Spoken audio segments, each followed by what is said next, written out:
नमस्कार प्रिय दर्शकों, कैसे हो। उम्मीद करता हूँ कि आप सब अच्छे होंगे। एक बार फिर से हमारे YouTube चैनल में आपका स्वागत है। तो प्रिय दर्शकों, आज की वीडियो है दान का फल। तो आज की वीडियो में मैं बताऊंगा कि दान का फल कैसे मिलता है। तो प्रिय दर्शकों, वीडियो को पूरी देखना और अंत तक बने रहना और हमारे YouTube चैनल को सब्सक्राइब कर लेना और बेल आइकन दबा लेना ताकि आगे की वीडियो आप तक पहुंच सके। तो प्रिय दर्शकों, हिंदू धर्म में माना गया है कि इंसानों के द्वारा किया गया कोई भी दान का फल उसे जरूर मिलता है। हिंदू पुराणों में कर्मों के बारे में विस्तार से बताया गया है कि इंसान अपनी पूरी जिंदगी में जो भी धर्म करता है तो उसका फल उसको इस जन्म में और अगले जन्म में भी मिलता है। अच्छे कर्मों का अच्छा फल और बुरे कर्मों का बुरा फल। एक बार ऐसे ही नारद मुनि के मन में धर्म कर्म से मिलने वाले परिणामों को लेकर मन में अलग अलग प्रकार से विचार आने लगे। तब वह अपने विचार लेकर ब्रह्मा जी के पास जाते हैं। नारद जी ब्रह्मा जी के सामने अपने विचार प्रकट करते हुए बोलते हैं, हे परम पिता ब्रह्मा जी, इंसान के द्वारा किए गए दान का फल उसे धरती पर और मरने के बाद किस रूप में मिलता है। तब ब्रह्मा जी नारद जी के इन सवालों का उत्तर देते हुए बोलते हैं, नारद, जब इंसान बिना किसी लालच भाव से हमेशा के लिए किसी को कुछ देकर उसकी सहायता करता है तो उसे दान कहा जाता है। यह दान कई प्रकार के होते हैं, कई रूप में होते हैं। दिल से और बिना किसी लोभ के किया गया छोटे से छोटा दान भी उतना ही पुण्य माना जाता है जितना बड़ी से बड़ी वस्तु का दान होता है। रही बात इन दान के फल की, तो उसका फल उसे मरने से पहले और मरने के बाद दोनों अवस्थाओं में मिलता है। सबसे पहले यह जान लो कि मरने के बाद कैसे दान का फल मिलता है।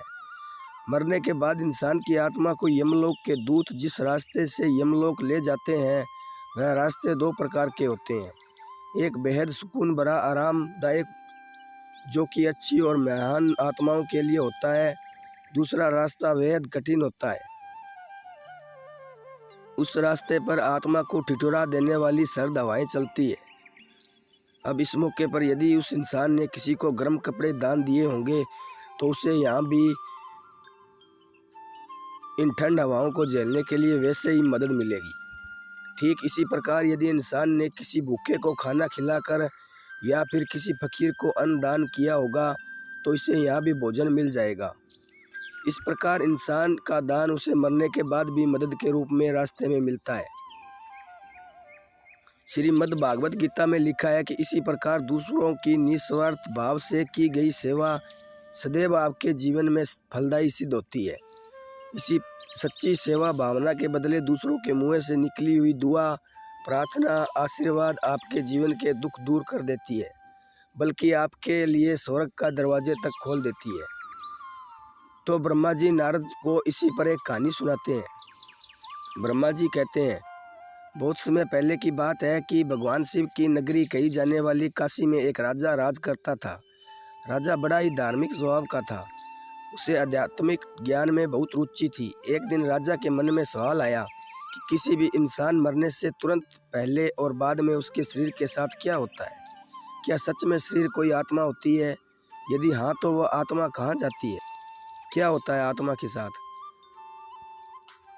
अब राजा अपने सवालों को अगले दिन अपने दरबार में उपस्थित सभी लोगों के सामने रखता है। राजा का यह सवाल सुनते ही राज दरबार में उपस्थित राजा के सभी मंत्री और विद्वान निरुत्तर हो जाते हैं, यानी कोई भी राजा के सवालों का सही जवाब नहीं दे पाता। काफ़ी देर सोच विचार करने के बाद राजा दरबार में यह ऐलान करते कि मेरे सारे राज्य में यह ढिंढोरा पिटवा दिया जाए कि जो आदमी कब्र में मुर्दे के सामने लेटकर रात भर कब्र में मरने के बाद होने वाली सभी क्रियाओं के बारे में बताएगा, उसे 500 सोने की मोहरें भेंट दी जाएगी। राजा के आदेशानुसार सारे राज्य में ढिंढोरा पिटवा दिया गया। उसी राज्य में एक बहुत ही कंजूस और लालची इंसान रहता था जो धन के लिए कुछ भी कर सकता था। ढिंढोरा पीट रहे लोगों की आवाज़ और बातें जब इस लालची और कंजूस आदमी के कानों में घुसी तो तुरंत भागता हुआ धन की लालच में राजा के पास पहुंच जाता है और बोलता है, मैं रात भर कब्र में लेटने को तैयार हूँ। फिर राजा ने अपने नौकरों को आदेश दिया, इस आदमी के लिए अर्थी सजाई जाए। फिर आरती सजाई जाती है। अब सब लोग उस आदमी को लेकर जाते हैं। रास्ते में एक भिखारी, यह भिखारी उसी कब्र में लेटने वाले आदमी का दोस्त होता है, उस आदमी का पीछा करने लगता है।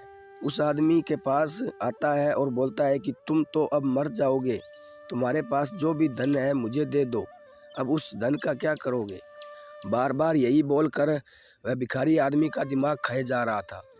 कंजूस के बार बार मना करने पर भी भिखारी ने उस कंजूस आदमी का पीछा नहीं छोड़ा और बार बार पैसा मांगने की रट लगाए रहा था। आखिर कंजूस जब एकदम परेशान हो गया तो उसने कब्रिस्तान में पड़े बादाम के छिलकों के एक ढेर में से मुट्ठी भर छिलके उठाए और उस फकीर को दे दिए। भिखारी वहां से चला गया। बाद में कंजूस को एक कब्र में एक मुर्दे के साथ लेटा दिया गया और ऊपर से पूरी कब्र बंद कर दी। कब्र में बस एक छोटा सा छेद सिर की तरफ इस आशा के साथ कर दिया कि यह इससे सांस लेता रहे। और अगली सुबह राजा को मरने के बाद का पूरा हाल सुनाए सभी लोग कंजूस को उस कब्र में लेटा कर चले गए। रात होने पर एक सांप कब्र में आया और छेद देखकर उसमें घुसने का प्रयत्न करने लगा। कब्र में इस प्रकार की हलचल को देखकर कंजूस समझ गया कि यह तो सांप है। कंजूस घबरा गया। इधर सांप जैसे ही कब्र में घुसने की कोशिश करता तो उस कब्र में बादाम के काफ़ी सारे छिलके सांप के रास्ते का एक रुकावट बनकर फंस जाते। सांप अब आगे नहीं बढ़ पाता, यानी कब्र के अंदर नहीं घुस पाता। सांप बहुत प्रयत्न करने के बाद जब वापस चला जाता है तो कंजूस आदमी राहत की सांस लेता है। तभी कंजूस आदमी यह सोचता है कि सांप अंदर क्यों नहीं आ सकता। कंजूस आदमी अपना हाथ से टटोलता है तो उसे बादाम के बहुत सारे छिलके फंसे हुए मिलते हैं। उसी समय कंजूस आदमी का दिमाग चकरा जाता है। इसी छिलकों की वजह से आज मेरी जान बच गई है, शायद मेरे उस दान का परिणाम है जो मैंने उस भिखारी को दिए थे। अब कंजूस आदमी समझ जाता है कि दान की वजह से मैं बच गया। अब सुबह होते ही राजा के सभी नौकर बड़ी जिज्ञासा के साथ कब्रिस्तान आए और जल्द ही कब्र को खोदकर कंजूस को निकाला। मरने के बाद क्या होता है यह हाल सुनाने के लिए कंजूस को राजा के पास चलने को कहा। कंजूस ने राजा के नौकरों की बात को अनसुना कर दिया और तुरंत भागकर अपने घर गया और अपना सारा धन निकालकर सभी गांव के लोगों और भिखारियों में बांट देता है। भिखारी की इस हरकत और दयालुता को देखकर सब लोग हैरान थे। इसके बाद अंत में कंजूस को राज दरबार में पूरा हाल सुनाने के लिए राजा के सामने पेश किया गया। कंजूस ने बीती रात सांप व बादाम के छिलकों के संघर्ष की पूरी कहानी सुनाई और कहा, महाराज, मरने के बाद सबसे ज़्यादा दान ही काम आता है, अतः दान करना ही सबसे धर्मों से श्रेष्ठ है। तो प्रिय दर्शकों, आपने सुना होगा इस वीडियो में कि दान करने से क्या कुछ मिलता है, कितना फल मिलता है। तो प्रिय दर्शकों, दान का फल ज़रूर मिलता है, इस जन्म में मिले चाहे अगले जन्म में मिले। तो दान पुण्य अच्छा करना चाहिए ताकि मरने के बाद भी आपको अच्छा ही मिले। तो प्रिय दर्शकों, आज की वीडियो कैसी लगी, उम्मीद करता हूँ कि आपको अच्छी लगी होगी। तो मिलते हैं अगली वीडियो में, तब तक अपना ख्याल रखना। जय श्री कृष्णा, धन्यवाद।